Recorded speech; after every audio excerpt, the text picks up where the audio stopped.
thank you for coming back. So this is actually the last episode of series 1. So this is the special guest episode. So yeah, so nobody actually knows who the special guest is apart from Side X and obviously the special guest and me. But yeah, and I'm not going to tell you either. I'm going to wait until they come on so you can see who it is. But it was very hit and miss, but we've got it because they're very, very busy. So yeah, we have it. And yeah, we'll just get into it and then I will come back at the end. Hello everyone, Tarantula Dan here. I hope you're doing well today. I'd like to thank Ebony for having me on the channel as a special guest, I guess. Really cool to be doing this for Ebony, wonderful friend of mine. And yeah, the whole playlist has been really good. It's really, great idea, Ebony.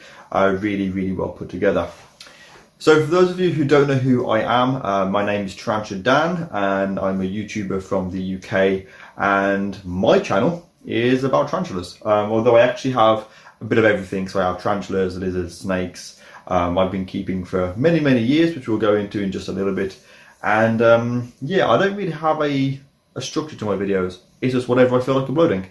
So yeah, I've been doing this for a long time. I kind of would say I'm probably one of the original tarantula YouTubers, along with Rob C and John 3800.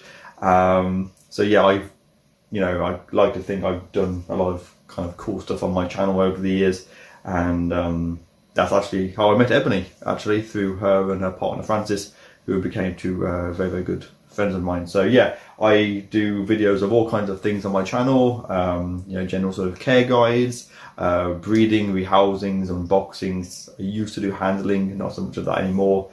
And I cover everything, like I say, from inverts to reptiles, and I've got some mammals and things as well. So yeah, plenty going on, and that's basically a quick introduction to me, I guess. So with that said, I'm going to carry on with the video, and hopefully you'll learn a few things.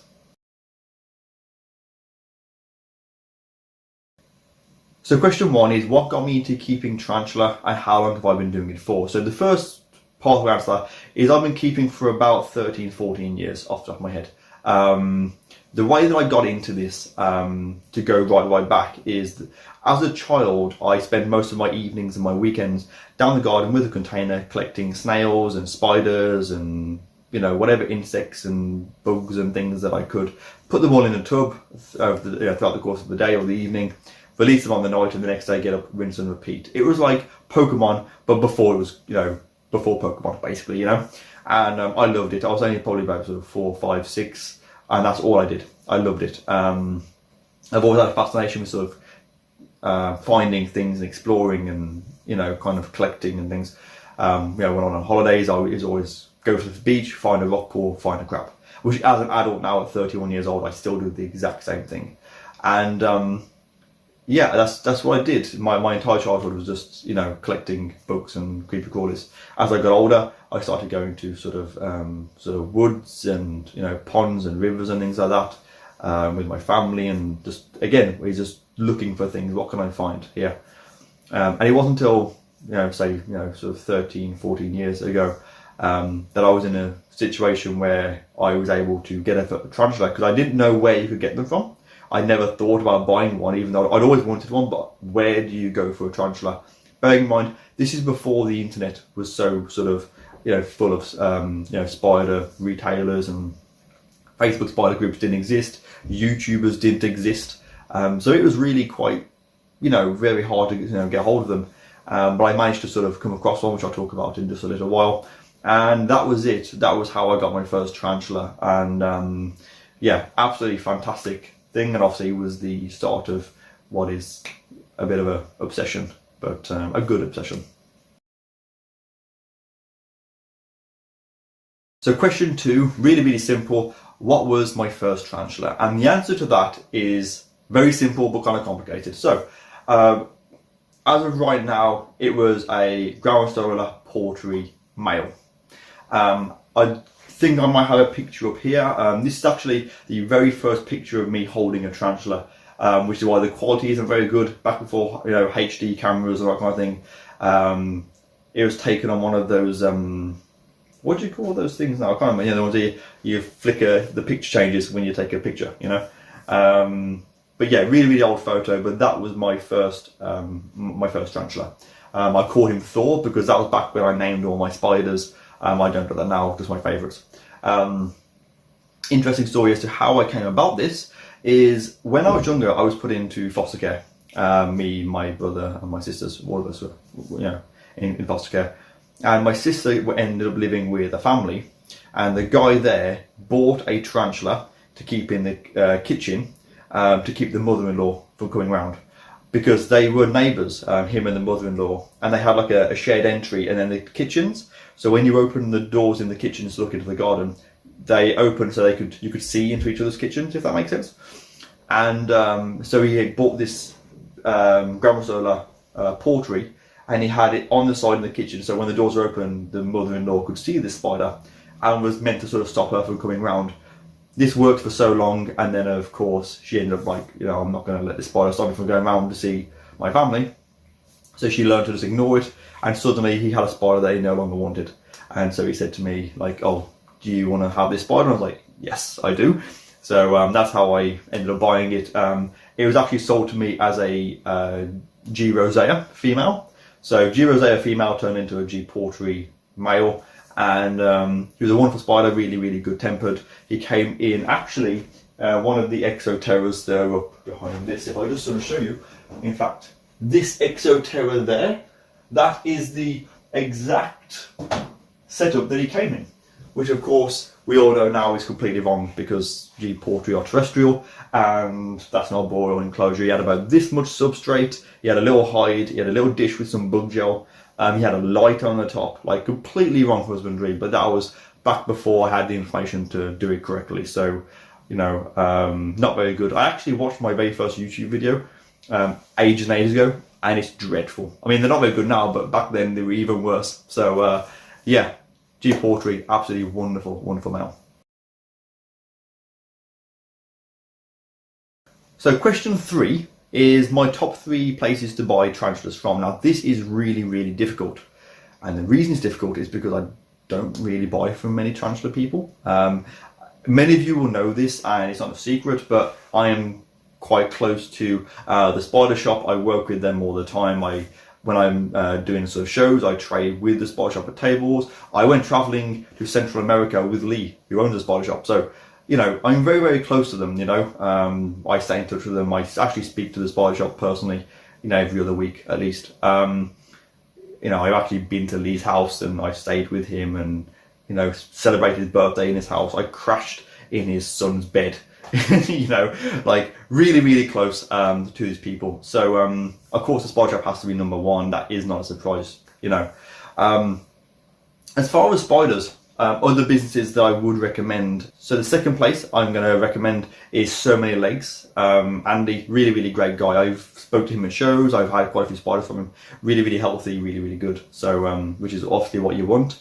So shout out to So Many Legs. And then the third place I recommend is Virginia Cheeseman, who not only is a really, really wonderful lady. If you ever speak to her at shows, she's wonderful and she's been doing it for, you know, for many, many years. But again, really, really great quality spiders and other inverts as well. So yeah, the spider shop, So Many Legs, and Virginia Cheeseman are the 3 that I personally recommend. Less to say about the other 2, only because I tend to I see them at shows, I buy from them, and that's most of our like relationship. Obviously the spider shop, we're kind of quite close. So yeah, that's my top 3, which is very, very difficult and genuinely had me pondering here for quite a while to try and think about which ones I'd recommend. Because to be fair, there's so many now, it's very, very hard. And I can't mention the companies of like friends that have got businesses because I maybe haven't used them yet. And so it's not fair to recommend businesses if I haven't actually bought from them. So, yeah. Okay then, so question 4 is to tell you an interesting fact about yourself. Now, I had to think about this for quite a long time. The reason for that is because I like to think that I've done quite a few cool things, I've got cool stories, and there's plenty of things that many of you don't know about me, which I could give you a list of things that you don't know, but then that's not the point of this question. Maybe if you'd like to see more pointless facts about me, then let me know and I might do that in the future. Or better yet, let everybody know. Maybe I'll do another video on her channel. But for the fact that I'm going to mention, now some people might know this, most will not, especially people on YouTube. My name on YouTube is of course Tarantula Dan, but my name isn't actually Daniel. Although everyone that knows me calls me Daniel, my employers, my girlfriend's family, all of my friends, people that I speak to when doing sort of networking and business and things like that, everyone calls me Daniel. But Daniel isn't actually my name. My real name is actually Simon. It's Simon Daniel. I don't go by my first name for personal reasons, I guess. And yeah, the only people that really call me Simon are pretty much like the bank, pretty much whenever I go in there for anything, you know, like proper like legal things, and my family. And as someone, I mean, I don't really speak to any of my family now anyway.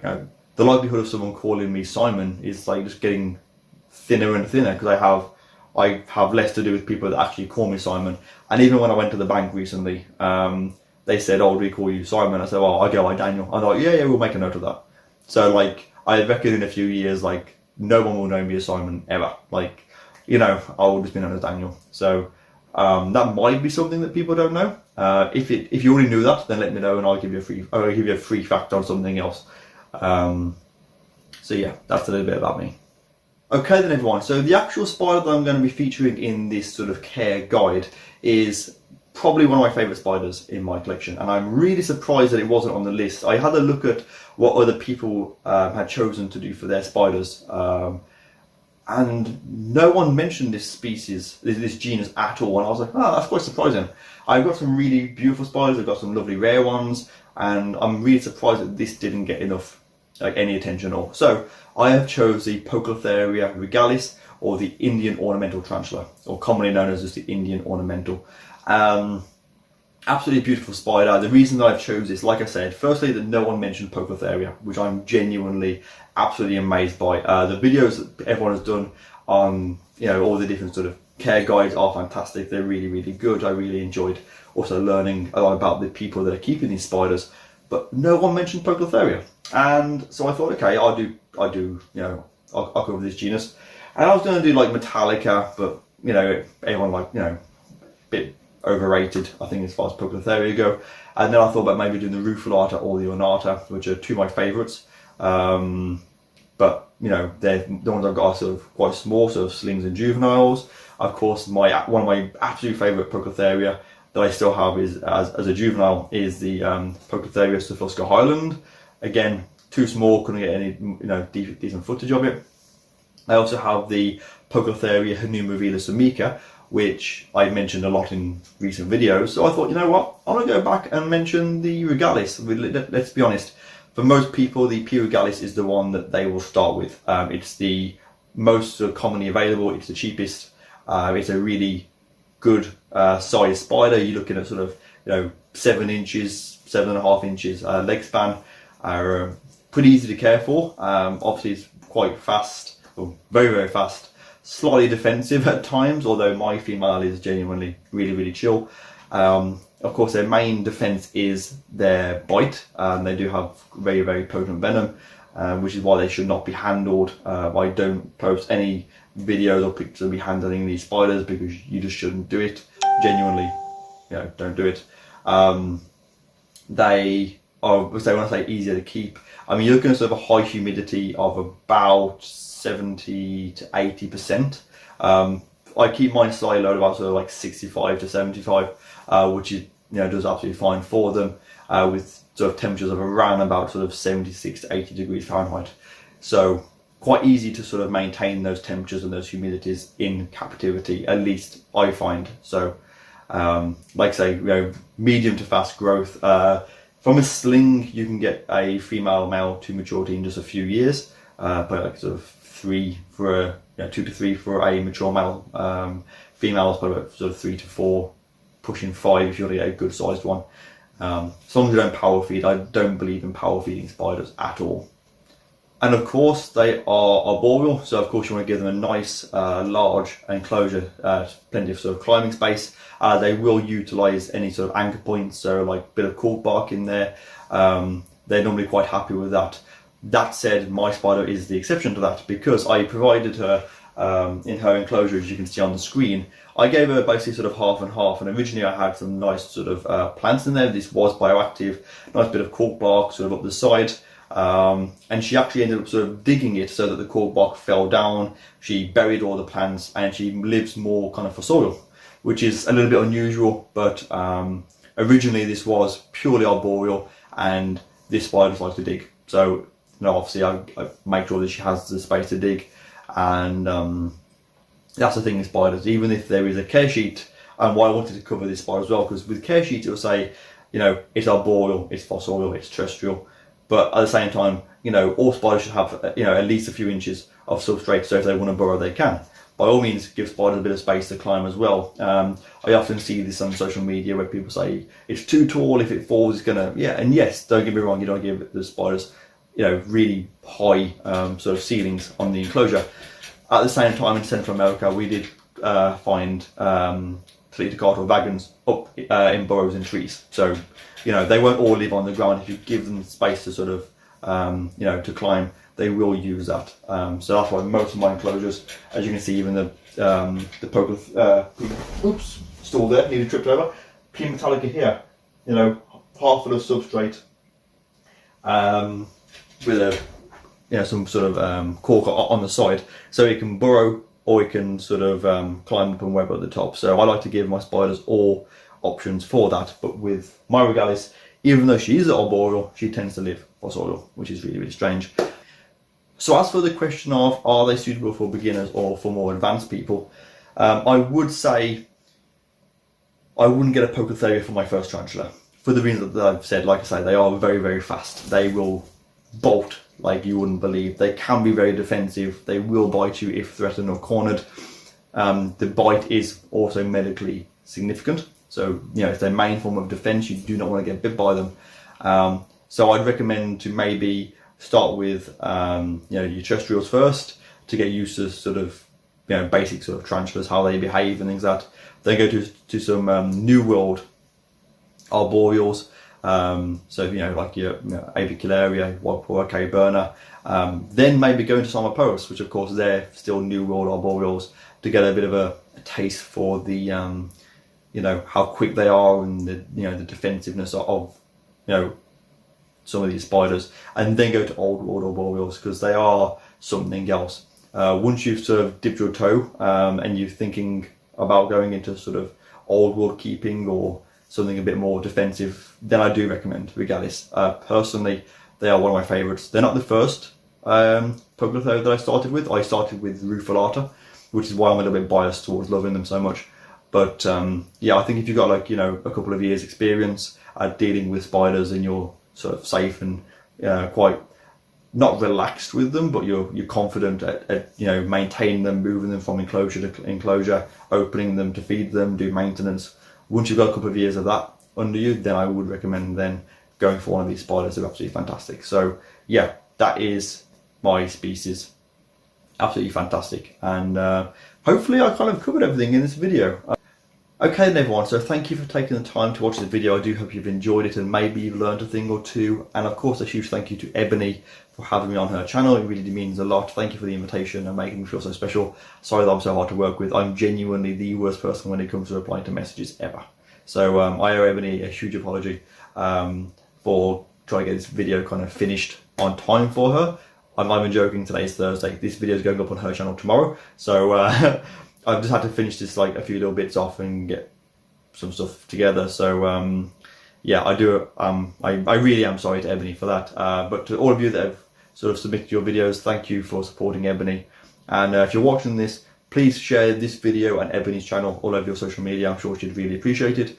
I would appreciate it. And yeah, hopefully I'll see some of you on my channel. And just make sure that you hit the like button below and subscribe to Ebony. She's a great, absolutely great woman, and I wish her and her channel all the best. So yeah, thank you for having me on, and yeah, I will see you soon. Take care and goodbye from me. So that is actually the special guest. So yeah, Tarantula Dan is our special guest, and yeah, a lot of people know him. He was the starting point for a lot of people in this hobby, which is why I wanted to have him as a special guest on this first series, just because like most of the people that we know, what are you doing? Most of the people we know actually watched Dan first, and that's what made them get into the hobby and got them into the YouTube. And I'm about to get eaten by a mantis. But yeah, Dan is like such a lovely person, and like if he has the time, he will do whatever he can for people, and he's so busy. Like, I'm really surprised that he even wanted to do this for me.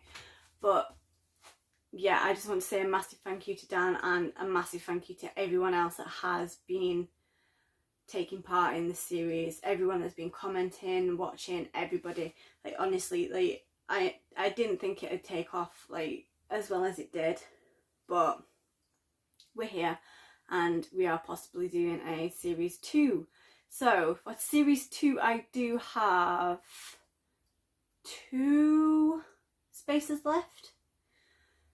So if you are interested, let me know and we will get that sorted. I do have the special guest already set up for that one, and yeah. So we are looking to start sorting all that out by the end of August, start of September. So if you are interested, let me know and I will let you know the list of tarantulas that have been taken, and yeah. So again, I would like to say a massive thank you to everybody, and I just couldn't have done this without everyone that has taken part, and I just wanted to help beginners and people understand things more, and obviously do like a more in-depth series. So yeah, I'm going to leave it now because I've rambled on enough, and this one is getting hungry, I think. So say goodbye.